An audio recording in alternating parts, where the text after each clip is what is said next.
चीज मैंने आप लोगों को ग्रुप्स में शेयर किया था ना, जो मैग्नेटिक फ्लक्स क्या कहते हैं, इंटेंसिटी। जी जी मैम आपकी आवाज बहुत कम है, काइंडली थोड़ा अगर तेज हो सके। ये तो बच्चे मैं नॉर्मल उसमें वो कर रही हूँ। सबके साथ इशू है या सिर्फ आपके साथ इशू है? यस जी मैम, मैम स्लो है बहुत। आवाज कम आ रही है। कम आ रही है सबको? क्या वजह हो सकती है?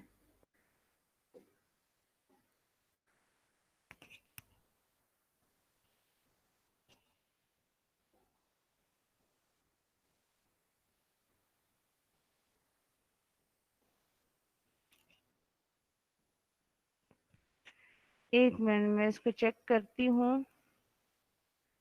कोई, हाँ सेटिंग में ही जाती हूँ। लेकिन यहाँ पे तो इसका होगी जिसके पीछे हम लोगों ने वो देखा था, जो कि हमारे पास गॉस लॉ से रिजेंबल कर रहा था। वहां पे हम कह रहे थे कि लाइन इंटीग्रल ऑफ एच जो है मैग्नेटिक फ्लक्स इंटेंसिटी है, that equates to current enclose. अब ये उसी में सॉर्ट ऑफ मॉडिफिकेशन है, that the current enclose by the close path equals to the surface integral of the curl. ठीक है, जो del cross of any entity है, this is being known as curl of that entity. अगर curl of del del cross H है तो curl of magnetic field intensity होगा। Curl of B है, curl cross B है तो magnetic flux density होगा। So on, इस तरह और क्वांटिटीज भी हो सकती हैं। इलेक्ट्रिक फील्ड की टर्म में भी क्वांटिटीज होती हैं। राइट नाउ वो है, we are dealing with magnetic flux, magnetic field. ठीक है, तो उसमें आपके पास जो करंट इनक्लोज्ड है by any close path around any magnetic field, तो वो आपके पास जो होगा उस बॉडी, उस ओरिजिन के इर्द गिर्द जो मैग्नेटिक फ्लक्स इंटेंसिटी का है, कर्ल है, उसकी जो सरफेस इंटीग्रल बनेगा वो चीज़ उसको इक्वेट करेगी। अगर इसी चीज़ को हम इलेक्ट्रिक फील्ड की टर्म में देखते हैं या वहां से रिलेट करके दे चेक करना चाहते हैं, सो वहां पे आप लोगों ने देखा था divergence. Divergence was curl dot of any quantity. ठीक है, divergence was del dot, del dot, और ये कर्ल जो है डेल क्रॉस है। अगर आप डाइवर्जेंस थ्योरम को देखते हैं, रिकॉल करते हैं, तो डाइवर्जेंस थ्योरम आपके पास किन दो क्वांटिटीज को रिलेट करता था, और अगर इसी चीज को प्रोलॉन्ग करके आप यहाँ देखते हैं तो ये किन दो क्वांटिटीज को रिलेट करता है? एनीवन प्लीज, रिपीटर्स में से कोई बताए। अरसलान, आप बताओ बच्चे। अरसलान,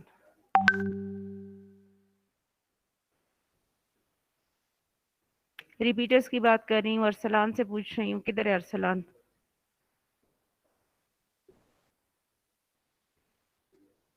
उमर, उमर फारूक,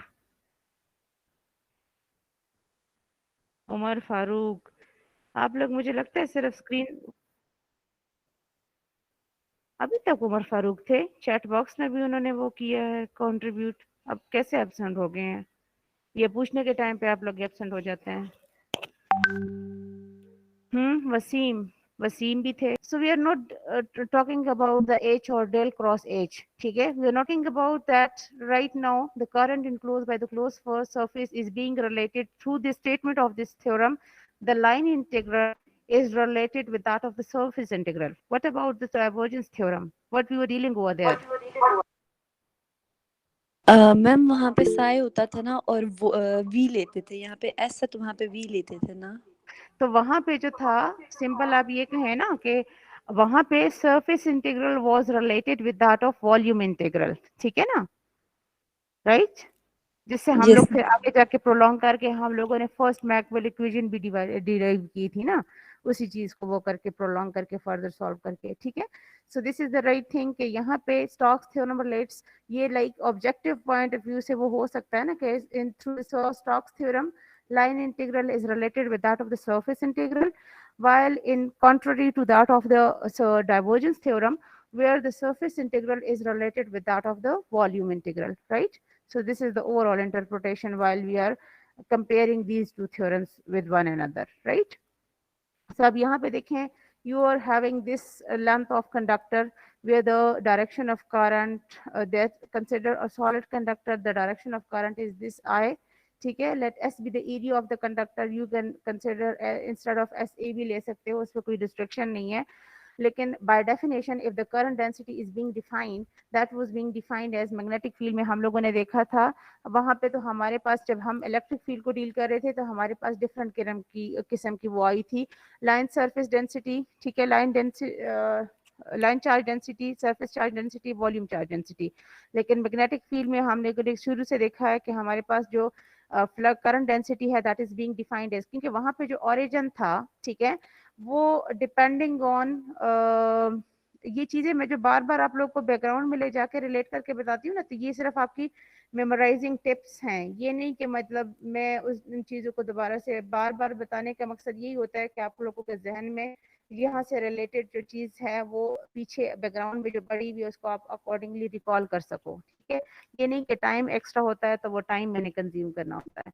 ठीक है, वहां पे जैसे वहां पे ओरिजिन जो इलेक्ट्रिक फील्ड का ओरिजिन होता है वो charge movement, charge accumulation, electric field origin होता है. ठीक है, इलेक्ट्रिक मींस के इलेक्ट्रॉन की डिस्ट्रीब्यूशन जिसको पॉजिटिवली या नेगेटिवली चार्ज बिहेवियर असाइन किया जाता है, तो उसकी बेसिस पे आपके पास सोर्स जनरेट होता है. Depending on the source behaviour, source may be in terms of line, may be in terms of surface, may be in terms of volume, तो वहां पे आपके पास उसके अकॉर्डिंगली हम लोगों ने इसको surface charge density, volume charge density और लाइन चार्ज डेंसिटी की टर्म में स्टडी करते थे. Right now when we are dealing with the magnetic field, तो यहाँ पे current flow is the origin. ठीक है, करंट फ्लो आपके पास जो है शुरू से हम लोगों ने जैसे फाइनल टर्म के कोर्स में देखा हुआ है कि आपके पास करंट फ्लो की वजह से मैग्नेटिक फील्ड जो है वो ओरिजिनेट होता है, ये स्टार्ट होता है, या जिसको कहते हैं कि as an initiative to that जो है करंट फ्लो मैकेनिज्म जो है वो रिस्पॉन्सिबल होता है. तो उसकी बेसिस पे हम लोग जो है करंट डेंसिटी जो है वो डिफाइन कर रहे हैं. So overall current density is क्या कहते हैं, करंट पर यूनिट एरिया या करंट पर यूनिट सरफेस. ठीक है, so now assume small cross section area, जैसे वहां पे हम करते थे हमारे पास ओवरऑल सरफेस जो है मैक्सिमम केस में वहां पे एक्सटेंशन थी from minus infinity two plus infinity. अगर लाइन की केस में हो रही है, सरफेस की केस में भी हो सकती है, वॉल्यूम की केस में भी, तो वो accordingly along one of the axes या multiplication of any two axes या multiplication of all together all the three axes of any coordinate working coordinate system, वो आपके पास वेरिएशन केस टू केस होती रहेंगी. लेकिन अभी हम जनरलाइज इस चीज को देखना चाह रहे हैं. So we have to deal with that of the surface, क्योंकि यहाँ पे as per statement of the Stokes law you have to deal with the surface in closed surface integral of any quantity. ठीक है, तो उस वजह से मैं इसको surface के केस में ही. So out of this entire surface we are going to consider a small patch, a small segment of the differential surface as ds where the current flow is assumed to be di. जाहिर बात है अगर आप surface out of the entire surface में से एक patch लेते हो जिसमें से टोटल करंट आए था, तो उस पैच में से फिर जो करंट होगी वो डी आई होगी ना, डिफरेंशियल वैल्यू के तौर पे ही एग्जिस्ट करेगी. So by the cross multiplication we are going to modify the equation as D I equal to J times ds. ठीक है, now representing the current density as a vector quantity. जाहिर बात है करंट है, कोई direction होगी, कोई magnitude होगी, जैसे हम लोग नॉर्मली बाय कन्वेंशन लेते हैं upward direction until and unless we are being mentioned about to consider the current flow in the downward direction. तो आपके पास कन्वेंशनल जो अप्रोच होती है वो अपवर्ड रहती है. So in order to consider the current as a vector quantity, let's is assigned with the direction in the direction of a. ठीक है, so j जो vector representation है that is this modulus value along this direction. Similarly ds surface जो होगी वो भी आपके पास जो है any two axes of multiplication आएगा of any working coordinate system and that will be along the perpendicular to the axes which are being multiplied. ऐसे ही होता है ना. ठीक है, तो उसमें आपके पास ये चीज आ जाती है. सो j डॉट डी एस को अगर हम देखना चाहते हैं, so that is j along ए, अलग अलग करके भी पैरेंथेसिस में लिख सकते हो और फिर इस फॉर्म में मॉडिफाई कर सकते हो. डायरेक्ट ये लिखना चाहो इस तरह भी लिख सकते हो. So J D S A dot A, ठीक है, as a dot value the two values are being multiplied. ठीक है, क्रॉस मल्टीप्लिकेशन भी हो सकती है, but as far as this theorem application is concerned, yeah, right now the case we are dealing with, we have to consider it for j dot ds. So it means that both are aligned because direction of the current as well as the surface is in direction of general direction of unit vector along the unit vector as a. ठीक है, so a dot a, so this is j ds. Comparing equation 1 and 2, ठीक है, आपके पास 1 थी और अभी आपके पास ये 2 आ गई है. So that means di becomes as j dot ds. Integrating both sides, you will have I जिसको आई ओवरऑल आप कहते हो, तो वो आई आप कह सकते हो कि आई एनक्लोज्ड भी कह सकते हो। So by the application of Stokes theorem आपके पास क्या है, वो आपको बता रहा है कि जो हम लोगों ने अभी स्टेटमेंट वाइज देखा है, that curl of magnetic field intensity surface integral of curl of magnetic field intensity equates to that of the current enclosed. ठीक है, मतलब ये चीज आपके पास, फिर आप उसको लिख लो बेशक, या इसी तरह से लिख लेते हैं तो भी ठीक है, आई एनक्लोज दोनों के साथ लिख लें सच दैट के मिक्स अप ना हो। सो अगर 3 और 4 को हम कंपैरिजन में देखते हैं, so on this left hand side we are having the same quantities as I enclose by each of the relationship. So उसी की बेसिस पे बाय कंपैरिजन अगर लेफ्ट हैंड साइड सेम है, so right hand side will also equate to one another. So हमारे पास आ जाता है integral of surface integral of j equates to surface integral of curl of h।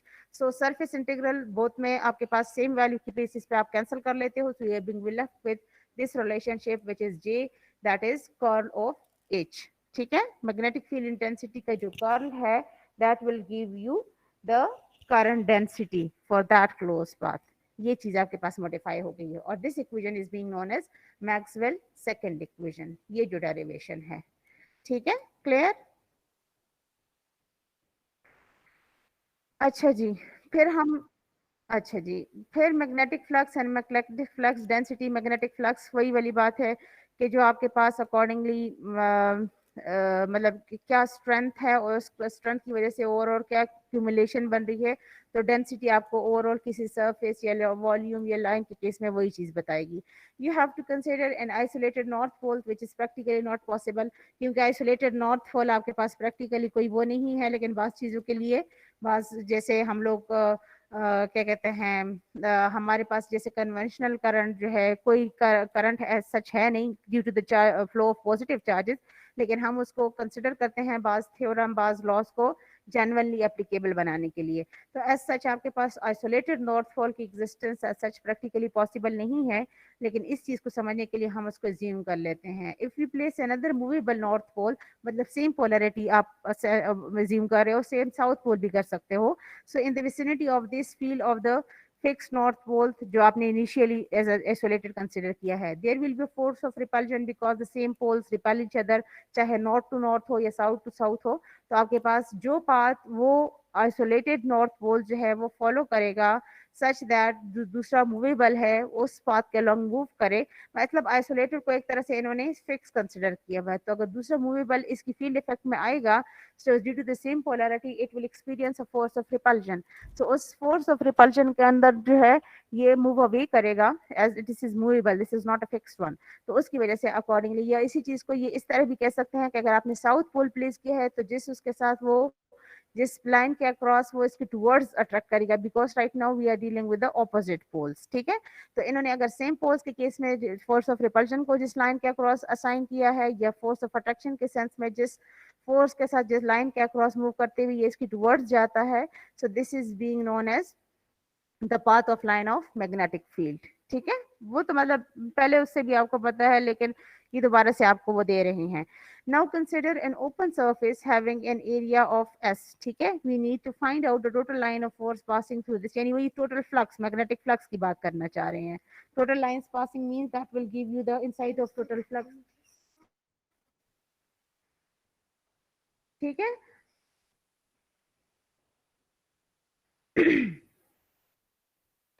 अच्छा जी, तो इन्होंने मतलब इस तरह से एक ओपन सरफेस कंसिडर की हुई है। ठीक है, जिसको इन्होंने इनक्लोज किया हुआ है, मतलब ये टोटल सरफेस है, इसमें ये डिफरेंशियल पैच जो आपको स्मॉल इरेगुलर पोर्शन दिख रहा है, इसमें इन्होंने जिसको कह सकते हैं कि ये कह रहे हैं कि लेट्स सपोज जो फ्लक्स लाइंस है, जो फ्लक्स डायरेक्शन है, जो लाइन ऑफ फोर्स है मैग्नेटिक फील्ड, वो इस तरह से एक्शन करिए जहां पे आपको ये फाई दिख रहा है। ठीक है, so total line of force that are passing through this surface, ठीक है, we are going to deal with this, we are going to calculate it। we can resolve the magnetic flux density into two components।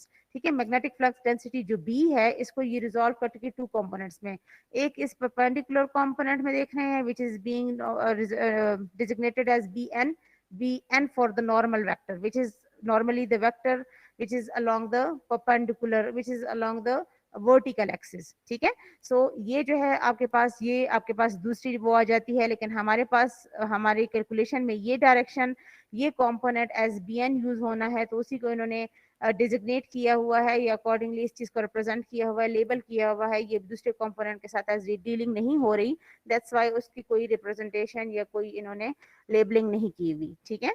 So Bn is the normal to the surface as we know that in general आपके पास magnetic flux density क्या होती है, flux per unit area ना, by definition based on ये FSCA metric knowledge, ठीक है।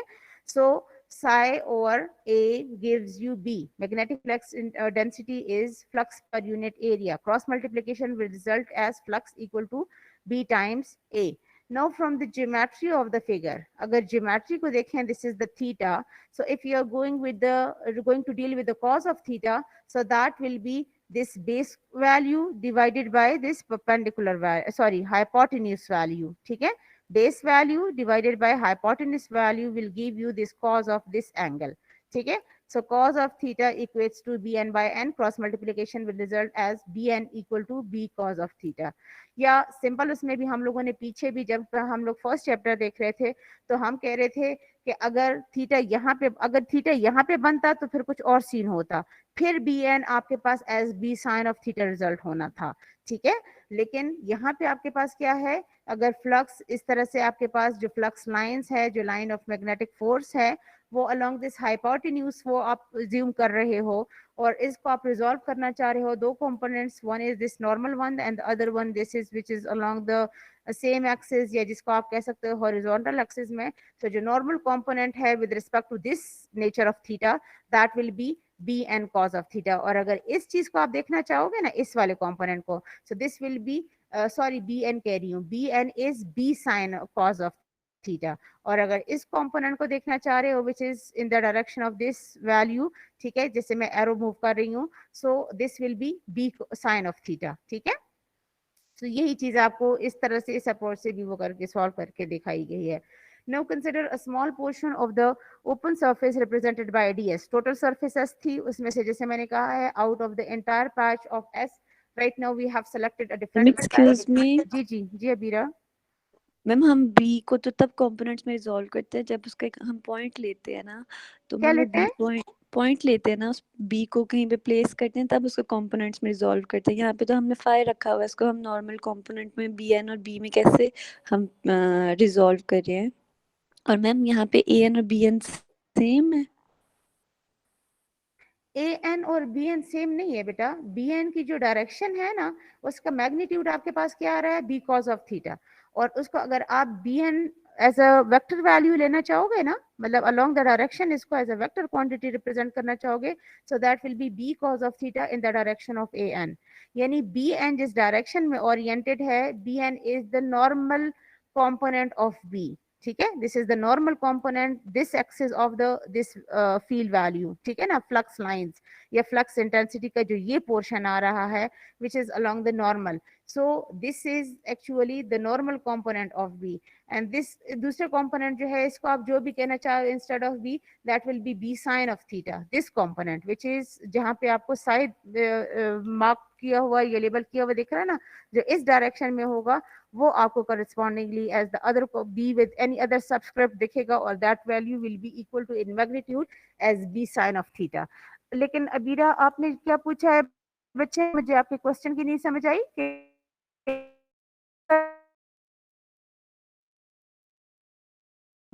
तो फिर रो को हम rho sine theta rho cos में एक्स और वाई कंपोनेंट में रिजॉल्व करते हैं। रो तो रो मैम यहाँ पे में हमने बी मतलब पीछे कहीं भी एग्जांपल ले लें, तो यहाँ पे भी हाँ, मैम कोई हम बी पॉइंट लेंगे तो उसको हम बी का नॉर्मल भी लेंगे और बी रिजल्टेंट भी लेंगे ना, तो बी लेकिन देखिए पॉइंट हम बेटा, कहाँ पे लेंगे।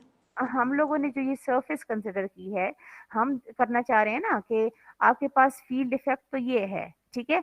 अब ये field effect, this is not the only way कि जिसमें आप फील्ड इफेक्ट को ओवरऑल देखना चाहोगे।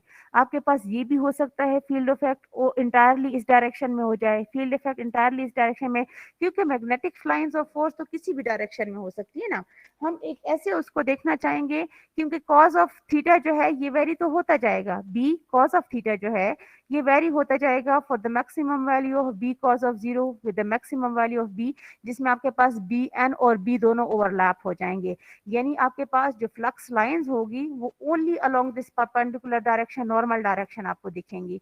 फिर दूसरा जो उसका नेक्स्ट एक्सट्रीम है, ठीक है, वो आपके पास इस डायरेक्शन में आएगा। ठीक है, एक मिनट में यहाँ पे उसको खोलती हूँ, ये आपको यहाँ से शायद मुश्किल से ही समझ आए। एक मिनट बेटा,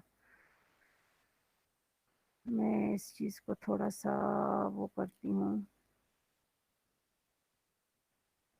हम लोगों ने ये किया है ना, हम लोग फ्लक्स लाइन को राइट नाउ इस हाइपोटेन्यूज के अलोंग अज्यूम कर रहे हैं, जबकि हमारी सरफेस जो है कुछ इस तरह से, मतलब इरेगुलर उसमें है, लेकिन उसमें से जो कंपोनेंट पास हो रहा है that is being assigned as this B with the subscript, sorry, b with the subscript as n. n stands for normal vector, और जो इसकी डायरेक्शन है that is being selected as along this direction, normal direction as an.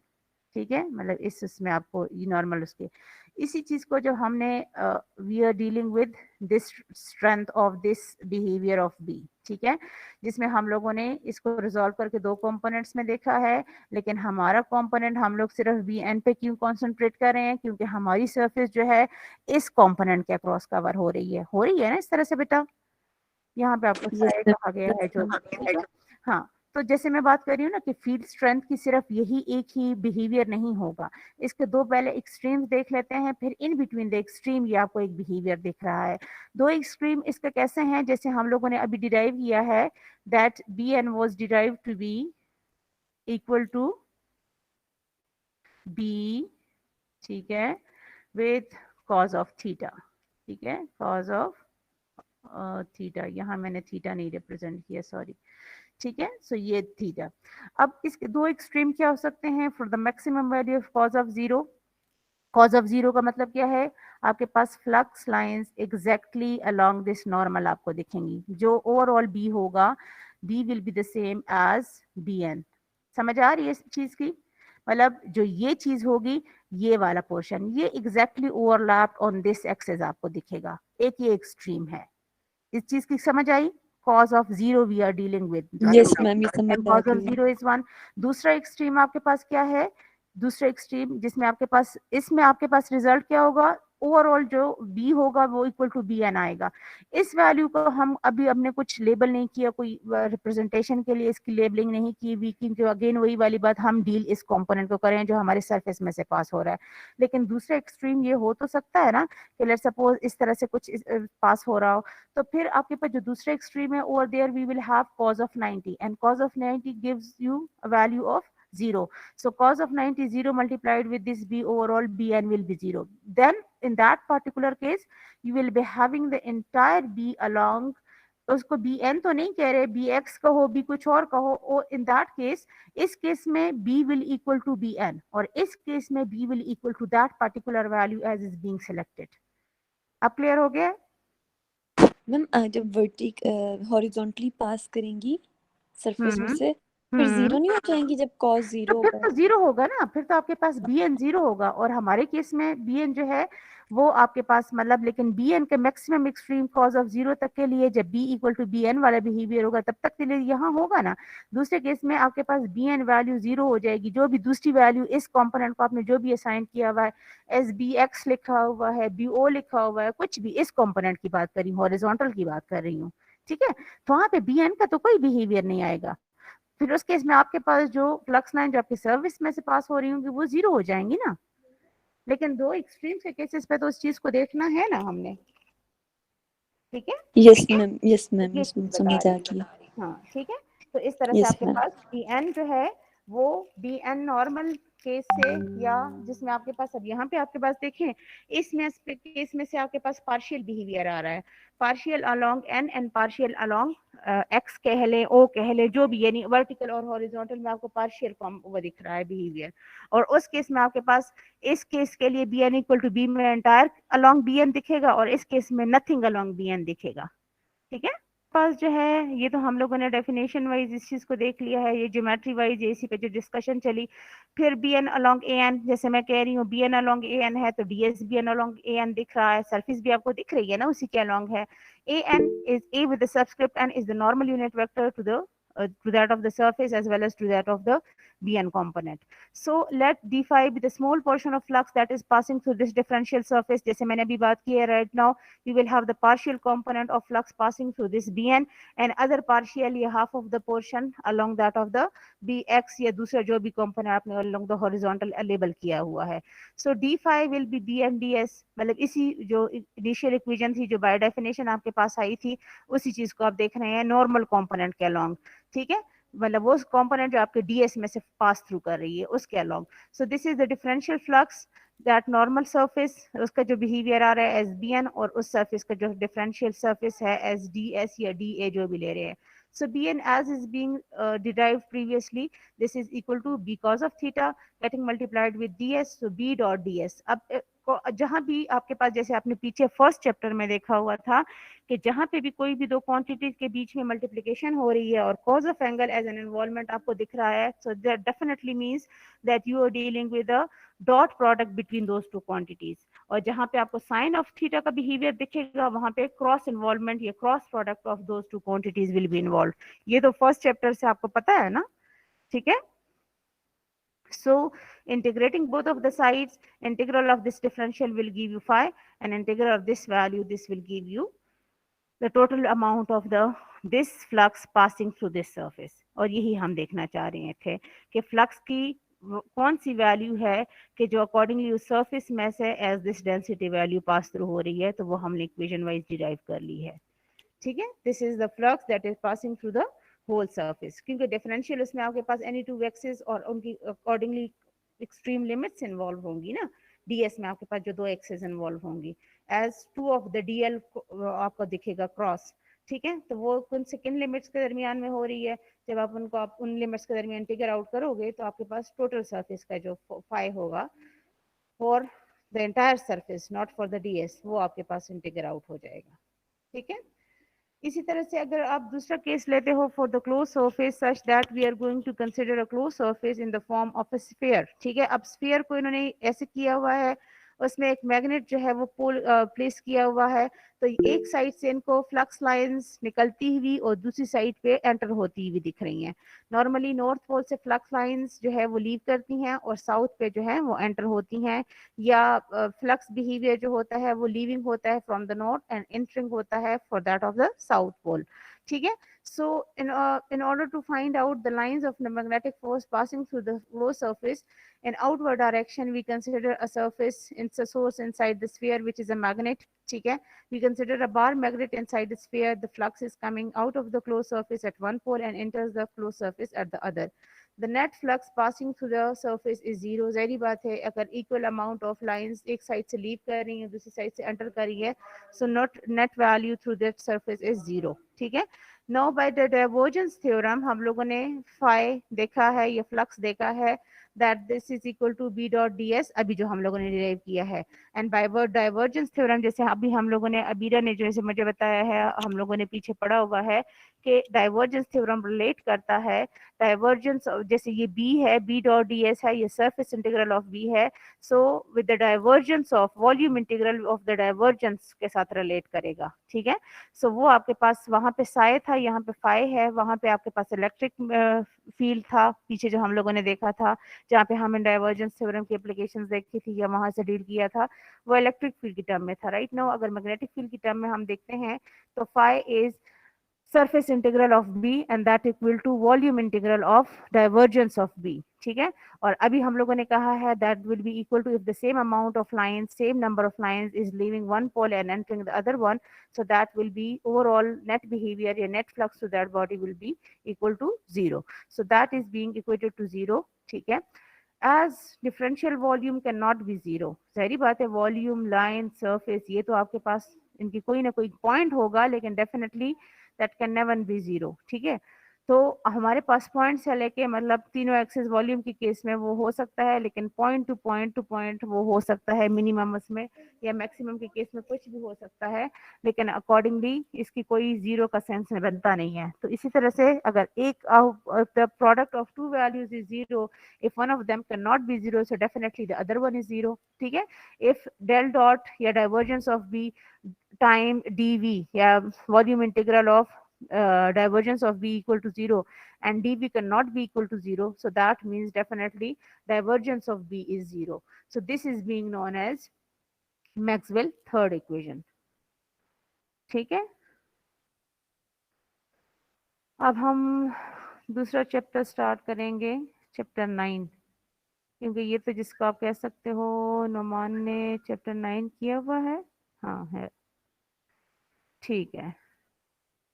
अच्छा जी, यहाँ पे हमारे पास जो फर्स्ट वो है क्या कहते हैं आर्टिकल है, फर्स्ट टॉपिक है, that is about the force calculation between the differential current elements. ठीक है, डिफरेंशियल करंट एलिमेंट्स मींस कि उनकी लेंथ भी आप डिफरेंशियल ले सकते हो, उसमें से करंट भी डिफरेंशियल ले सकते हो, या ये है कि आप इंटायर सरफेस में से कोई डिफरेंशियल सरफेस, जैसे हम लोग ओवरऑल अभी तक डील कर रहे हैं कि आपके पास टोटल सरफेस, टोटल कंडक्टर जो है ऑफ लेंथ एल है, इसमें से करंट अपवर्ड डायरेक्शन में आई फ्लो कर रही है, इसमें से आपने एक डिफरेंशियल सेगमेंट ले लिया है, जैसे आपको यहाँ पे ये वाला पोर्शन दिख रहा है एज डी एल, और इसमें से जो करंट होगी वो डी आई होगी। whenever current carrying conductor is being placed in a magnetic field, a force acts on the conductor। ठीक है, करंट कैरिंग मतलब आपके पास नॉर्मली क्या कहते हैं कि जब करंट फ्लो होता है तो उस कंडक्टर के इर्द भी मैग्नेटिक फील्ड जनरेट होता है। अगर उस ओवरऑल सोर्स को आप फर्दर एक मैग्नेटिक फील्ड में प्लेस करते हैं तो वो एक फोर्स वो करेगा, उस पर एक फोर्स एक्शन करेगी या वो एक फोर्स एक्सपीरियंस करेगा। and the conductor moves in the direction of force, moves in the direction of force, attraction के केस में towards करेगा, repulsive के केस में away करेगा, लेकिन as such आपके पास direction of force के along वो move करेगा। ठीक है, direction of action of force के along। Consider a current carrying conductor placed in a magnetic field. Let I is the current that is moving in the upward direction. Let B be the magnetic field density. Let theta be the angle between the current I and B। मतलब जो इसी तरह से again इन्होंने B की direction ली हुई है वो अलोंग दिस हाइपोटेन्यूज है, और जो कंडक्टर विद द फील्ड, ये एक फील्ड की डायरेक्शन है, यहाँ पे आपके पास फ्लक्स लाइंस हैं with the density of B, T B teslas. Normally हम लोग टेस्लास में मैग्नेटिक फील्ड डेंसिटी को रिप्रेजेंट करते हैं ना, तो ये कंडक्टर्स जो हैं ये उनके साथ इस तरह से प्लेस किए गए हैं। ठीक है, सो अकॉर्डिंगली ये एंगल बना रहे हैं जनरली एज थीटा डिग्रीज। ठीक है, let the total length, let L be the total length of the conductor. Now consider the force that is being experienced by the conductor when this is being placed in this magnetic field. That force will be directly proportional to I, यानी इस conductor की अपनी field की strength due to the current flow in terms of current flow क्या है उसके साथ direct relate करेगी। जो लेंथ ऑफ कंडक्टर है अगर वो इंक्रीज करेगा तो भी फोर्स इंक्रीज करेगी। अगर स्ट्रेंथ ऑफ मैग्नेटिक फील्ड जिसमें इस कंडक्टर को प्लेस किया गया है वो बढ़ती है, उसका टेस्ला जो है वो इंक्रीज होता है, उस मैग्नेटिक डेंसिटी जो है वो स्ट्रेंथन होती है, तो अकॉर्डिंगली फिर भी फोर्स जो है वो इंक्रीज होगी। और साइन ऑफ एंगल, जो एंगल ये conductor with the direction of field के साथ कर रहा है जनरली एज क्या कहते हैं थीटा डिग्रीज, वो with the perpendicular of component as sine of theta जो है वो इन्वॉल्व होगा। So combining all the factor B I L sine of theta, ये आपके पास overall where the constant of proportionality is being selected as unity, so that means कि आपके पास I times L cross B की involvement आपको दिख रही है। अगेन L क्रॉस B मतलब जो लेंथ है जो अकॉर्डिंगली आपके पास overall direction of the conductor है और जो डायरेक्शन ऑफ फील्ड है, दोनों जो एंगल बना रहे हैं, दोनों क्वांटिटीज के दरमियान जो एंगल बन रहा है, ठीक है, मतलब यहाँ पे आपके जहन में आ सकता है ना कि why not I cross B, ठीक है, why not L cross I, ठीक, why this is particularly L cross B, क्योंकि L यूनिट का कंडक्टर इस B के साथ जो स्ट्रेंथ ऑफ फील्ड है वो अकॉर्डिंगली एंगल बना रहा है, I तो नहीं बना रहा ना, कंडक्टर लेंथ L का जो है, ठीक है, अगर लेंथ L आप इंक्रीज करोगे या जो स्ट्रेंथ ऑफ फील्ड है एज मैग्नेटिक फील्ड डेंसिटी वो इंक्रीज करोगे, जो एंगल ऑफ थीटा डिग्रीज बना रहा है, जो दो क्वांटिटीज के दरमियान एंगल बन रहा है, that is between this L and B, that's why we are going to modify it as I times L cross B। ठीक है, मतलब साइन ऑफ एंगल जो आपको दिख रहा है that is between the quantities length of conductor and that of strength of field.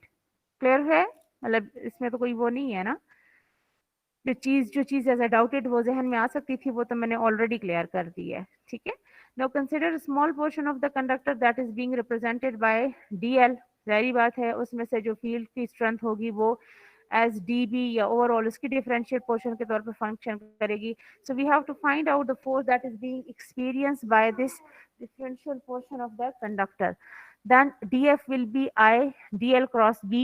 ठीक है. In order to find out the total force that is integrating the मतलब इसी चीज को टोटल फोर्स के लिए फॉर द, ये तो डिफरेंशियल लेंथ है ना, तो टोटल फोर्स के लिए आपके पास एंटायर लेंथ के लिए जो डिफरेंशियल की लिमिट्स होंगी वो इन्वॉल्व हो जाएंगी, और with in the limits of integral for this value of dl, वो वैल्यू ओवरऑल आप इंटीग्रेट आउट कर लोगे उन लिमिट्स के बीच में, तो आपके पास टोटल लेंथ के लिए टोटल फोर्स आ जाती है. So this is the case when the conductor is not straight. This is the case when the conductor is not straight का मतलब ये है कि जब आपके पास, जैसे हम लोगों ने लाइन इंटीग्रल की बात की थी ना, जहाँ पे हम वर्क डन कैलकुलेट कर रहे थे, हम लोगों ने कहा था कि आपके पास चाहे आप डायरेक्ट दो पॉइंट्स के दरमियान वर्क डन कैलकुलेट करते हो या इररेगुलर डिफरेंशियल पोर्शन में वो करते हो, वो क्या कहते हैं indefinite number of irregular portion जो थे वो जिगजैग में भी हो सकते थे, स्ट्रेट सेगमेंट्स भी हो सकते थे, कोई कर्व सेगमेंट्स भी हो सकते थे. तो इसी तरह से यहाँ पे भी जो है रिस्ट्रिक्शन है कि आपके पास डीएल जो है ये आपके पास स्ट्रेट नहीं है, यानी उनको आपने डीएल के डिफरेंट सेगमेंट्स में इस तरह वो किया है कि हर डीएल दूसरे डीएल से डिफरेंटली बिहेव कर रहा है. इस वजह से यहाँ पे रिस्ट्रिक्शन है कि conductor should not be straight. ठीक है. देन इसी तरह से अब ये आपके पास फील्ड स्ट्रेंथ की गई है. ठीक है. लेकिन इंस्टेड ऑफ वन कंडक्टर अब आप दो कंडक्टर्स को देख रहे हो. एक कंडक्टर को आप सोर्स लेते हो, दूसरे को टेस्ट लेते हो, यानी एक की वजह से जो फील्ड जनरेट हो रही है दूसरे पे उसका क्या एक्शन हो रहा है वो चीज आप देखते हो. लेकिन डेफिनेटली यही चीज रिवर्सल में अगर यहाँ से कोई एक्शन यहाँ हो रहा है तो यहाँ से भी सेम और ऑपोजिट एक्शन यहाँ से यहाँ भी होगा ना, वो चीज आपके पास. लेकिन जाहिर बात है उन फैक्टर्स में ओवरऑल सारी जो वैल्यूज हैं कि सच दैट दोनों की करंट्स डिफरेंट हो सकती है, तो दोनों की फील्ड स्ट्रेंथ डिफरेंट हो सकती है. जो आपके पास जिस करस्पॉन्डिंग मैग्नेटिक फील्ड में इनको प्लेस किया जा रहा है उसकी स्ट्रेंथ यहाँ पे सेम, यहाँ पे कम हो सकती है, दोनों जगह पे सेम हो सकती है, डिफरेंट फैक्टर्स वो हो सकते हैं. सो डिपेंडिंग ऑन कि एक को आप सोर्स ले रहे होते हो, दूसरे को टेस्ट ले रहे होते हो, फिर पहले वाले को टेस्ट और दूसरे वाले को सोर्स, फिर सेकंड केस में दूसरे वाले को सोर्स और पहले वाले को टेस्ट. इस तरह ये चीज overall in either direction, in both of the direction, in two way आपको सम अप करके सॉल्व करनी या डील करनी होती है. ठीक है. We are going to consider two conductors carrying currents in the upward direction. दोनों में जो करंट डायरेक्शन है कंडक्टर 1 के लिए जो इन्होंने एज 1 सेलेक्ट किया हुआ है, दूसरे वाले को एज 2 सेलेक्ट किया हुआ है. फर्स्ट वाले में भी और दूसरे वाले में भी जो करंट अपवर्ड डायरेक्शन में फ्लो कर रही है, फर्स्ट वाले के लिए I with the subscript 1 select किया गया है, दूसरे के लिए I with the subscript 2 select किया गया है. Now consider a small portion of the conductor 1, ठीक है, which is this differential portion. DL1 भी कह सकते हैं, DL prime कुछ और भी कह सकते हैं. When current flows through the conductor, it generates a magnetic field in its vicinity. जारी बात है, right now we are dealing with this first conductor 1 as the source conductor. ठीक है. और दूसरे वाले को हम as a test conductor. Let R1 to be the distance vector between DL1 and the point of observation P. Point of observation P जहाँ पे DL2 select किया गया है. अगेन बात कर रही हूँ कि DL1 is right now working as a source and DL2 is working as a test, where the point of observation P is selected and the effect of force that is being generated by this conductor 1 across this DL1 that has to be interpreted on that of DL2. ठीक है. Magnetic flux density due to DL1 at the point of observation is being given by dB1. ठीक है. Mu naught over 4 पाई. ये मतलब वही आपके पास जो पीछे हम लोगों ने देखा था, जो आपके पास जब हम लोग क्या कहते हैं इलेक्ट्रिक फील्ड की टर्म में देखते थे, तो वहां पे आपके पास जो क्या कहते हैं उसके करस्पॉन्डिंग के आ रहा था, तो यहाँ पे जो करस्पॉन्डिंग की है उसके भी ही 1 और 2 pi epsilon naught R, epsilon naught कुछ इस तरह का फ्री मीडियम की बात कर रही हूँ, फ्री स्पेस की बात कर रही हूँ. और इसी तरह से जो मैग्नेटिक फील्ड की स्ट्रेंथ है वो along with this constant value I1 times DL1 cross R21 divided by R21 mod. ठीक है. इस ओवरऑल उसकी जनरल जो है वो हम पीछे कर चुके हैं. ठीक है. अब उसी चीज को मॉडिफाई कर रहे हैं for the conductor 1 which is working as a source for that of the conductor 2, और where we have selected the point of observation P on the patch of DL2. यहाँ पे लेकिन DL2 का सच वो नहीं है, that's why उस चीज को नहीं रखा गया है, तो उसी जनरलाइज को with respect to this case modify कर दिया गया है. total strength of magnetic field or the point of observation is being given by B1, मतलब इसी चीज को इंटीग्रल आउट किया गया है. This is a constant, so overall integral of this value. इसमें आई भी खैर एज सच कांस्टेंट ही फंक्शन करेगा, उसको भी बाद में बाहर निकालेंगे जब मतलब अगर प्रैक्टिकल सोल्यूशन इससे देखा जाता है तो. Now another conductor carrying current I2 is in the same direction as an Y1 at the point of observation. Now consider a small portion of dl2 of this conductor. We need to find out the differential force acting on the conductor 2 by the magnetic field of conductor 1 and which is given by df2.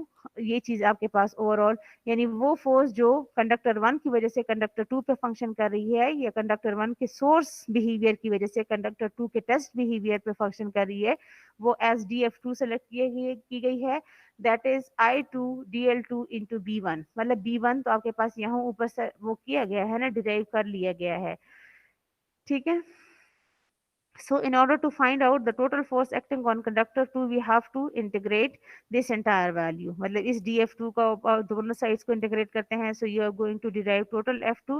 So that f2 और इसमें b1 की value जो ऊपर derive की गई है वो substitute कर दी गई है. So ओवरऑल जो आपके पास नेट रिलेशनशिप आ रहा है वो आ रहा है as integral along C1. C1 means इसमें आपने जो लाइन लिमिट्स हैं, जो आपके पास ये लिमिट्स हैं एज dl, वो आपने इंटीग्रेट आउट करनी होगी for the limits of conductor 1. मतलब उसका एंटायर लेंथ कहाँ से कहाँ तक जा रहा है. इसी तरह से जो C2 है, ये वैल्यू जो है I2 times dl2, this is dl2 is for the conductor 2. से भी वैसे ये चीज क्लियर हो रही है, लेकिन फर्दर इन्होंने क्लियर करने के लिए C1 और C2 लिख दिया है. ठीक है. सो I1 and I2 are in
C1 और C2 ये देखिए बेटा अबीरा, हम लोगों ने B1 यहाँ फिगर से बताएं, फिगर से रिपीट करें. फिगर से रिपीट कर दूं. Yes ma'am. ये C1 और C2 कौन से होंगे, देखिए फिगर से C1 जो है ना बेटा, यहाँ पे नीचे लिखा गया है ना, सर्कल वैल्यू आपको दिख रही है, एक के नीचे 1, दूसरे के नीचे दिख रही है 2. दिस 1 इज फॉर कंडक्टर 1, जिसको फर्दर लिख रहे हैं कंडक्टर 1 की बेसिस पे conductor C with the subscript 1, और ये है कंडक्टर 2 जिसको C विद द सबस्क्रिप्ट 2 भी आप लिख सकते हो. ठीक है. तो फर्स्ट वाले में ओवरऑल अगर आप नेट रिलेशनशिप देखते हैं डिराइव करके, जो यहाँ पे आपके पास आ रही है, यहाँ पे आपके पास इंटीग्रल 2 दफा इन्वॉल्व हो रहे हैं. Integral of I2 times dl2 cross B1, और B1 हमने ऊपर यहाँ पे ये डिराइव किया हुआ है एंटायर इक्वेशन 1. ठीक है. So this is for conductor 1, लेकिन वो इन्होंने पहले लिख दिया है, और ये इससे कोई फर्क नहीं पड़ेगा. पहले अगर C2 को इंटीग्रेट करते हैं फिर C1 को, दोनों को मल्टीप्लाई करना है ना.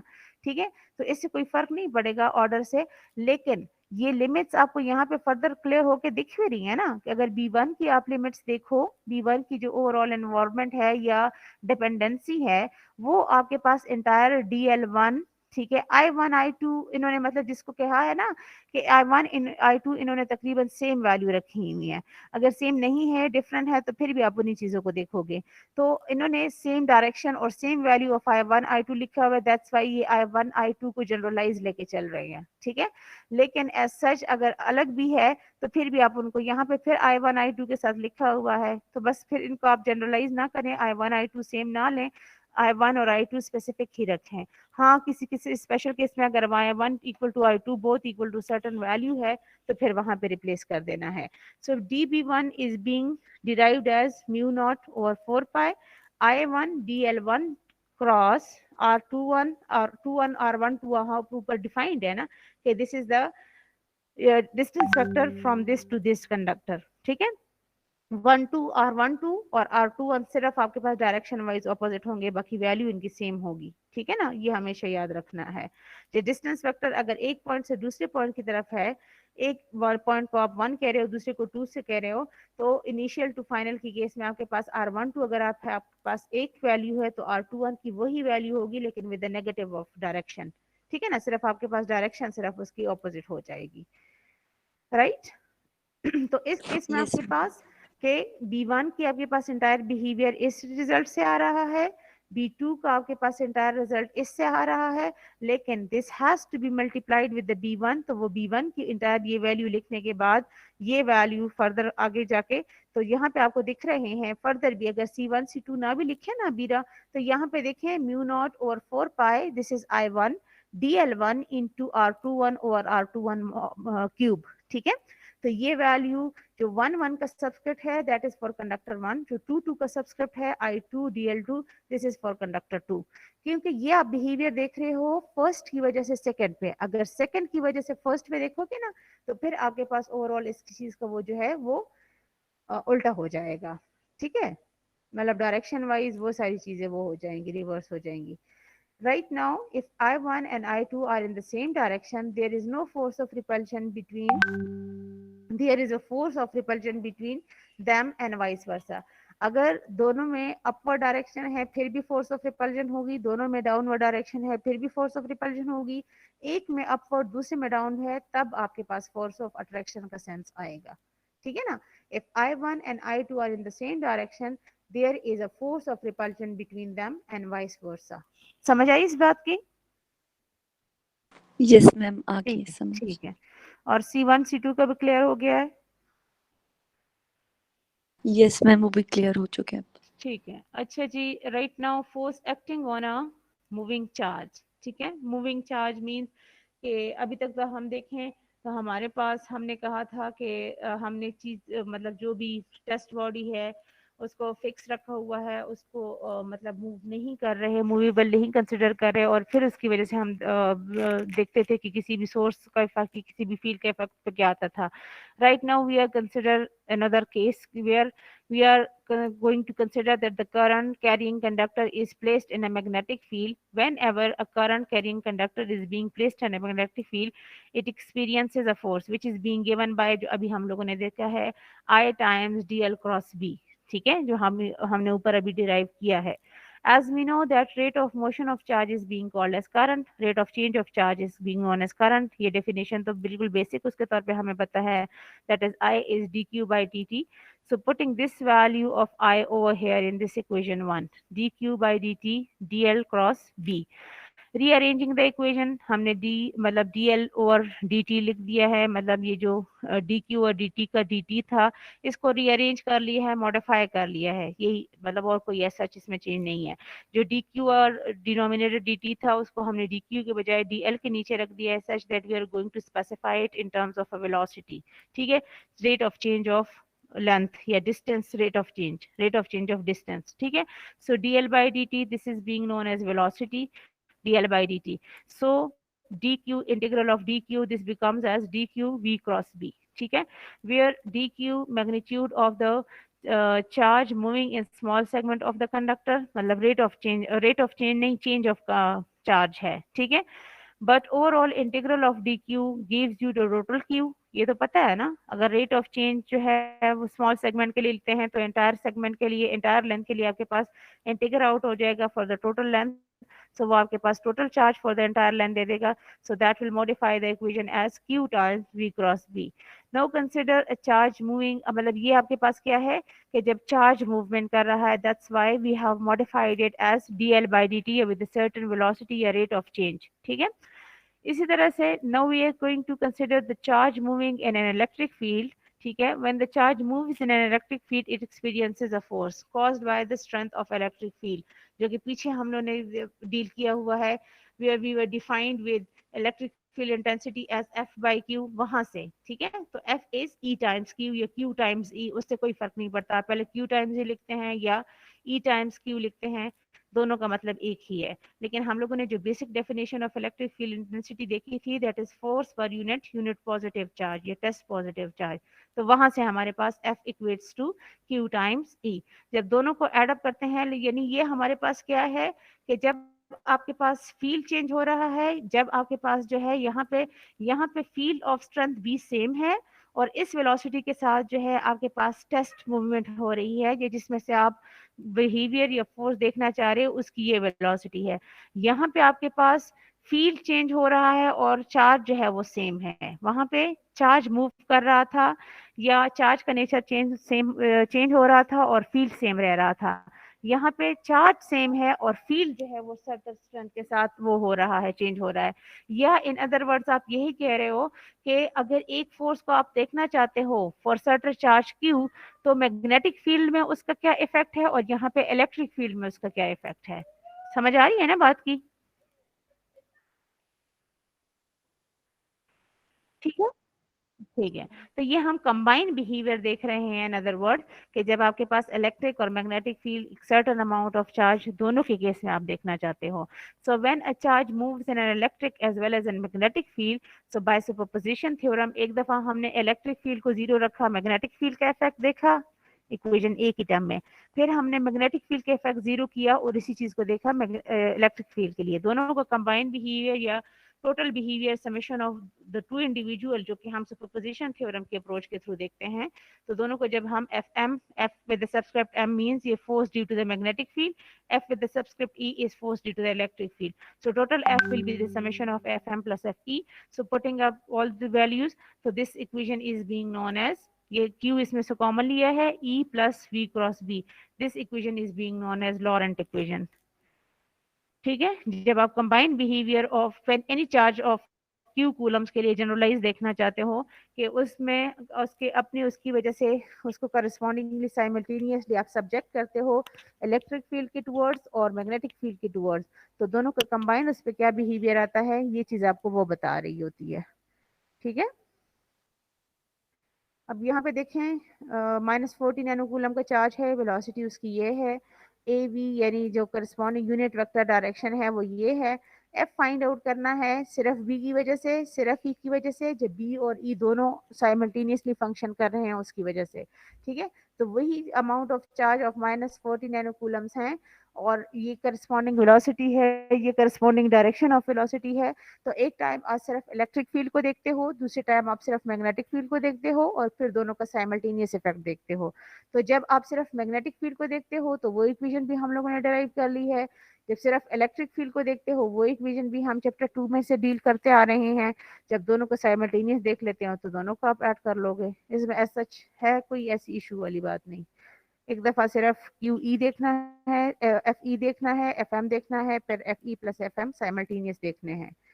ठीक है. इसी तरह से यहाँ पे you have to consider square loop of wire at z equal to zero plane. z equal to zero plane से क्लियरली आपको दिख रहा है that you are dealing with xy plane, no z component, no z coordinate value. ठीक है. सो z zero plane में या xy plane में आपने स्क्वायर लूप की प्लेसमेंट रखी है which is carrying a current of 2 milliamps in the field of an infinitively long conductor. मतलब ये जो कंडक्टर है जो आपको दिख रहा है along the on the y axis पे आपको infinitively long कंडक्टर दिख रहा है, जिसका मतलब ये है कि इस कंडक्टर में जो डायरेक्शन ऑफ करंट है वो क्या है, दैट इज 15 एम्प्स. ये यहाँ पे आपको उसमें मतलब इस डेटा के साथ आपको ये स्केच दिखेगा. ठीक है ना. वरना वैसे आपको सच ये इनकम्प्लीट डाटा है इस उसके सोल्यूशन के लिए. तो इस डाटा के साथ आपको जब ये स्केच मिलेगा तो फिर आपके पास मेथोडोलॉजी जो नीचे आ रही है वो आपने रखनी होगी, ठीक है। तो ये इन्फिनिटिवली लॉक कंडक्टर है along the Y axis in which current is flowing is 15 amps. इसी के विसिनिटी में एक्स वाई या जी इक्वल टू 0 प्लेन पे हम लोगों ने एक रेक्टेंगुलर लूप कंसिडर किया है, स्क्वायर लूप कंसिडर किया, रेक्टेंगुलर नहीं स्क्वायर लूप कंसिडर कर रहे हैं। स्क्वायर लूप का क्या मतलब है, कौन बताएगा, किस सेंस में आपको स्क्वायर दिख रहा है यहाँ पे? हम C1 से C2 फिर C3 से C4 फिर C4 से C1। नहीं बेटा, ये तो आप जनरलाइज कह रहे हो ना, उनकी कोऑर्डिनेट वैल्यूज देखो। खजर आप बताओ बच्चे, दिख रही है मैम ना? क्यूबिक है। ये देखिए ना, आपको यहाँ पे इसकी कोऑर्डिनेट वैल्यूज भी हैं 1 0 0 देन 1 2 0 देन 3 जी मैम 0। तो क्यूबिक हर का नहीं है, हाँ 3 एक्सेस है ना? हाँ हाँ 3 एक्सेस है, 3 एक्सेस है, लेकिन जी थ्रू आउट आप देखो ना, सारों में जी 0 है बेटा, जी दिख जी रहा है ना? मैम। टू हाँ तो टू जी एक्सेस है मैम, 2 एक्सेस है। 2 एक्सिस इन्वॉल्वमेंट है, ये एक्स वाई प्लेन है, ये जो आपको डाटा में गिवन है, जो मैंने आपको स्टार्ट में बता दिया कि Z 0 plane only X Y plane, ठीक है ना।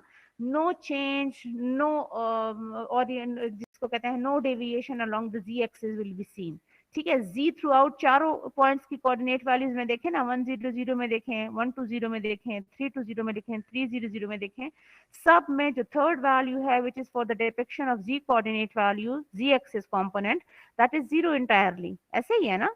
The change is with respect to X and Y.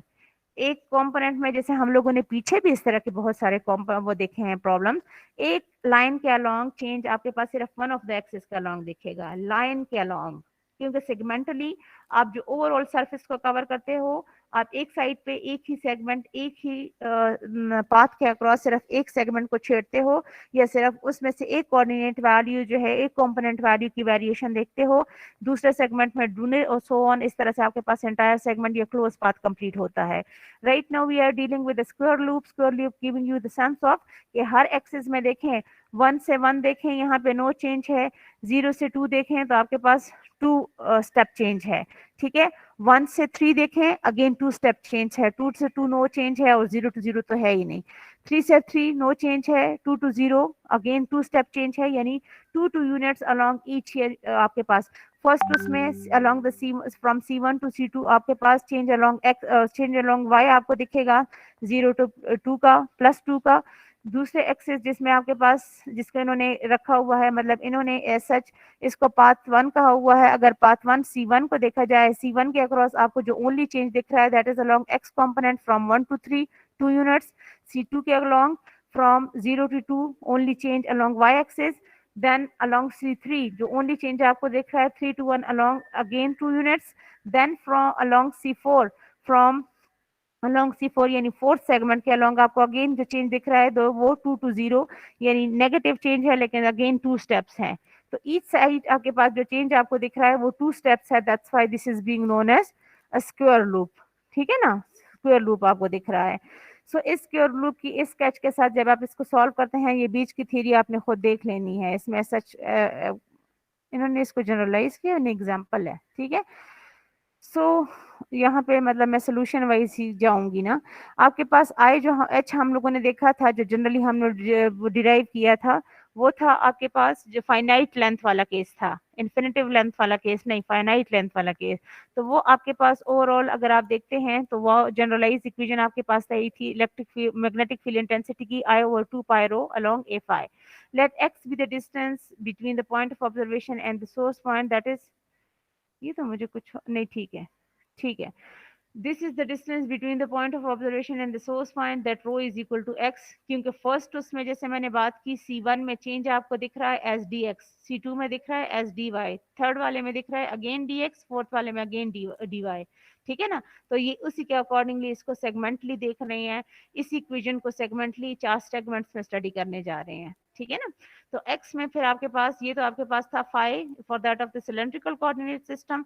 If rho phi Z की बात करते हैं तो अकॉर्डिंगली ये अब आपके पास यहाँ पे रो बन जाता है एज एक्स फर्स्ट पाथ के अलोंग, C1 के अलोंग की बात हो रही है, ठीक है। सो ये चीज आपके पास ओवरऑल ये वो हो जाती है, दिस इज ए और रो, और ए फाई इज अलोंग इज जी, ठीक है, phi is equal to 0 plane, so that's why this is being equated to v is mu naught h, ठीक है, using the equation. So overall आपके पास v की value आ रही है as this value, ठीक है, जनरलाइज्ड, ठीक है। इसी तरह से अब इस चीज को आप dl के अलोंग फॉर फर्स्ट कंपोनेंट या first path as C1, second path as C2, third path C3, fourth path C4 करोगे तो वो आपके पास corresponding specific value of F1, F2, F3 and F4 दे देगी।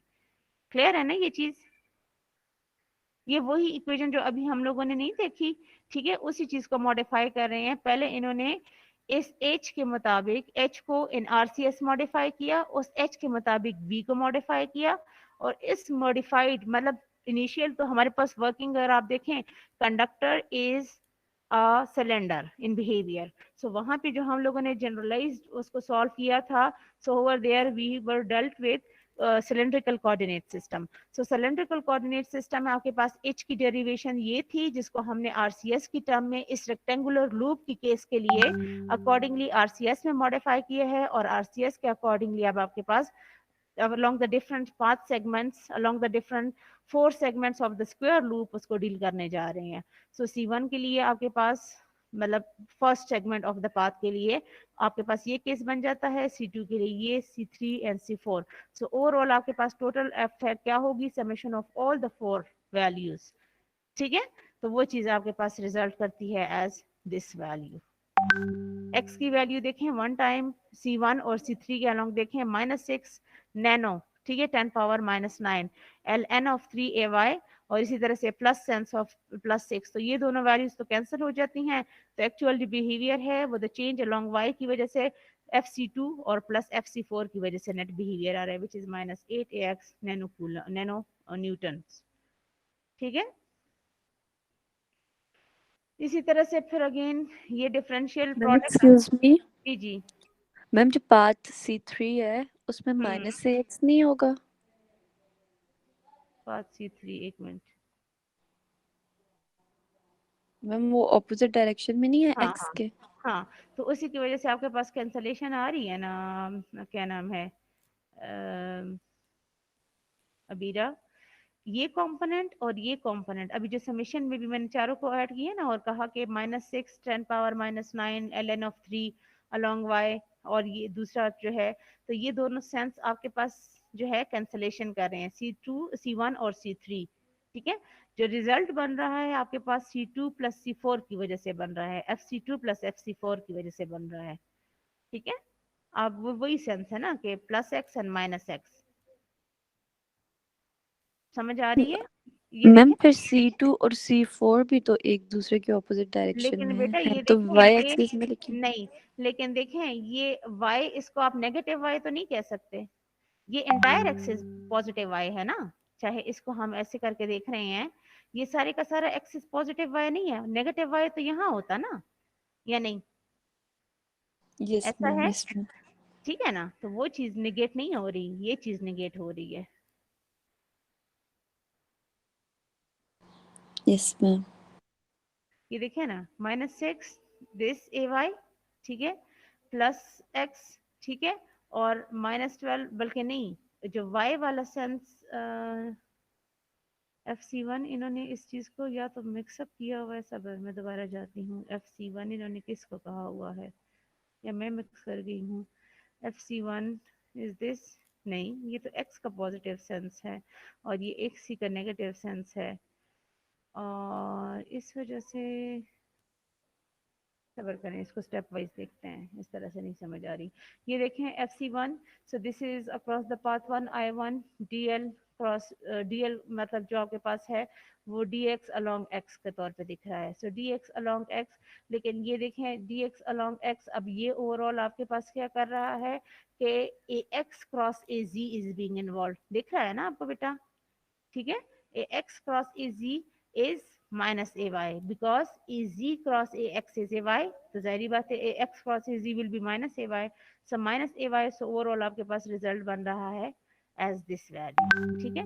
मतलब उसमें आपके पास वो सेंस वो नहीं वो कर रहे जिसको आप कह रहे हैं पॉजिटिव और उसमें, लेकिन अगर इसी चीज को आप जाते हैं टुवर्ड्स C3, मतलब सेम एक्सिस की पहले बात करती हूँ, ठीक है। So D X is right now वही आप वाली बात कि यहाँ पे आपके पास जो है वो negative sense of D X आ रहा है, ठीक है। मतलब यही चीज जब आपके पास इन्वॉल्व हो रही है, सो माइनस डी एक्स, और ये जो ए वाई बन रहा है तो वो आपके पास वो वही सेंस ऑफ एक्स की वजह से बन रहा है। यहाँ पे इन्होंने इसको चीज को स्किप किया हुआ है, लेकिन definitely you are dealing with the value of X along the minus axis, that's why ये माइनस इंटू माइनस, मतलब ये ऑटोमेटिकली कैसे आपके पास प्लस हो जाता है। यहाँ पे समझ आ रही है बात की? यस मैम, ये ठीक है, एक्स एक्सिस का हाँ माइनस माइनस ठीक है, प्लस कर देते हैं। माइनस यस माइनस प्लस आपके पास आ रहा है। इसी तरह से अगर आप y के सेंस को देखते हैं फॉर C2 या C4, तो dy cross az, sorry ay cross az is x, ठीक है। इसी तरह से अगेन जब आप C4 को देखते हैं, ठीक है, तो यहाँ पे आपके पास अगेन किधर गया, ए वाई क्रॉस इजी, ये अगेन आपके पास वो आ रहा है, लेकिन वही जो है अपर लिमिट और लोअर लिमिट, तो अपर लिमिट और लोअर लिमिट के सेंस में आपके पास, क्योंकि कंडक्टर जो है वो तो हम लोगों ने स्टार्ट में बता दिया ना कि वो इन्फिनेटिवली लॉन्ग है, इन्फिनेटिवली लॉन्ग है, तो उसका मतलब ये है कि एक साइड तो आपको एज अ फाइनाइट वैल्यू दिख रही है, लेकिन दूसरी वैल्यू तो इन्फिनेटिवली आपके पास लोकेट करेगी ना for the second coordinate value of Y. समझ आ रही है ना इस बात की? ठीक है, कि स्टार्ट में हमें डेटा में बता दिया गया था ना कि this rectangular globe on this the force is to be interpreted when it is being placed in the field effect of a infinitively long Y, ठीक है। तो इस कोऑर्डिनेट के अकॉर्डिंगली वाई का जो स्टार्टिंग पॉइंट है वो तो आपके पास वो हो जाएगा, लेकिन दूसरी साइड जो होगी, दूसरी लिमिट जो होगी, for that corresponding axis of Y, वो आपके पास इन्फिनिटिव वैल्यू के तौर पे एग्जिस्ट करेगी, ठीक है। अच्छा, यस मैम। सो ओवरऑल ये चीज सम अप होकर आपके पास -8ax की वैल्यू दे देता है। लेकिन यानी x और y जो आपको यहाँ पे दिख रहे हैं ना, एक्चुअली वो ओरिजिनल एक्स वाई नहीं है, वो cross product with that of z के तौर पे दिख रहे हैं। ए वाई z एक ए वाई क्रॉस ए जी क्या रिजल्ट कर रहा है, ये ए जी क्रॉस एक्स क्या रिजल्ट कर रहा है, उसके अकॉर्डिंगली इस चीज को लिखा गया है। इस एग्जांपल में फिर आपके पास आई डॉट डी एल के फॉर्म है, वहां पे तो आई अलग सा था और डी एल अलग से था, यहाँ पे प्रोडक्ट के तौर पे लिखा गया है, और पॉइंट ऑफ ऑब्जर्वेशन जो है या पॉइंट ऑफ लोकेशन जो है वो स्पेसिफाई की गए हैं, इसके लिए भी इसके लिए भी। तो सिंपली आपने उसको सिंपली फर्स्ट इक्वेशन के तौर पे जो हम लोगों ने उस चीज़ को डिराइव किया उसी में वैल्यू सब्स्टिट्यूट करें और उसको डिराइव करें। डिस्टेंस फैक्टर जारी बात है in between the two points, आपने सिंपली इसमें से एक्स वैल्यूज को वाई से वाई को और जी से जी को सब्ट्रैक्ट आउट करके उसको देखना है, ठीक है। मतलब 5 - 1 आपके पास क्या होगा, 2 - 8 आपके पास क्या होगा, 1 - 4 आपके पास क्या होगा, कि इनिशियल और फाइनल पॉइंट कहाँ से कहाँ तक है उस बेसिस पे, ठीक है। अगर 2 to 1 है तो फिर आपके पास इसकी कोऑर्डिनेट वैल्यूज पहले लिखी जाएंगी माइनस इसकी कोऑर्डिनेट वैल्यू लिखी जाएंगी। सो 1 - 5 इज -4, 8 - 2 इज 6, 5 - 1 इज 4, ठीक है। एक्स वाई जी तो सारी बात है अलोंग एक्स अलोंग वाई और अलोंग जी के सेंस में, तो सिंपली मल्टीप्लाई करें और इसको डिराइव करें, ठीक है। सिर्फ आपने डिस्टेंस फैक्टर को मॉडिफाई करके जो corresponding given cases of I dot D L है या आई